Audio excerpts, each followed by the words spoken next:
سيبيها انت ماسكاها ليه؟ جنى ايه ده؟ يا لهوي. قطعة بقت قلبي بداية فيديو جديد. فكرة فيديو النهارده يا جدعان هنعمل كشف الرقم على اسلام قاسم وهعرفكم كل حاجة بالتفاصيل، بس قبل ما نبدأ الفيديو ما تنسوش اللايك والاشتراك في القناة. يلا بينا نبدأ كتير. فيلم المسدس عندي والله عارفين. اسلام قاسم كان بيعمل تحدي وجايب مسدس ومش عارف ايه.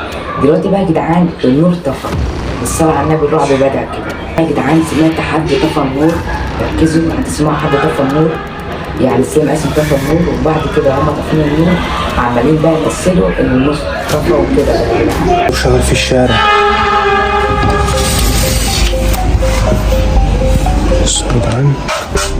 يا جدعان النور فتح تحت يا جدعان عند الناس ومش فتح عندهم، يعني هما اللي طافيينه من البيت، يعني الناس النور فتح تحت، ازاي مش فتح عندهم بقى؟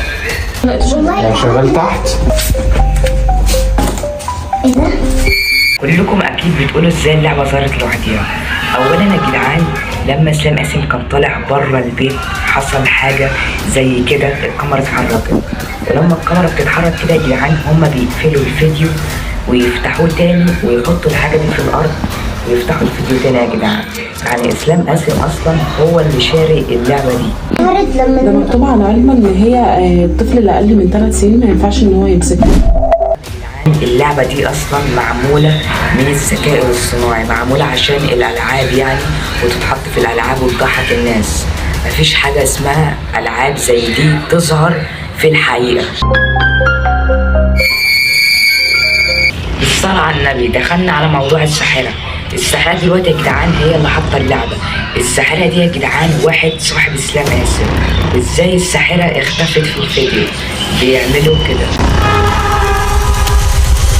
وبس كده يا جدعان. شفت عمل ده ازاي؟ يعني ده كله يا جدعان خدعة. ماسكاها ليه؟ جنى دلوقتي بقى يا جدعان جانا اغمى عليها. هم يا جدعان اللي متفقين قبل الفيديو ان جانا اغمى عليها وهي كانت ماسكه اللعبه.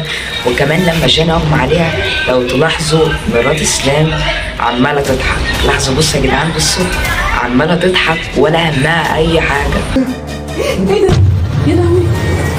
الحته اللي كلكم مستنيينها ازاي الحنفيه نزلت دم. دلوقتي بقى يا جدعان هما بيحطوا سائل جوه الحنفيه بيبقى لونه احمر. لما يجي يفتحوا الحنفيه السائل ده بينزل مع الميه بيدي لون احمر، وبعد حوالي ثانيه او ثانيتين بيتقلب لون الميه على طول. زي ما انتوا شفتوا كده قفلوا الحنفيه على طول عشان ما ترجعش للون الميه. ولاية اللقطة يا جدعان اللي هتكشف كذب اسلام قاسم. لما في الحتة دي يا جدعان جنى رفعت راسها ونزلتها على طول، يعني هي كانت صاحية زي ما انتوا شايفين كده يا جدعان، نزلت راسها على طول أول لما الفيديو اتفتح. شفتوا يا جدعان؟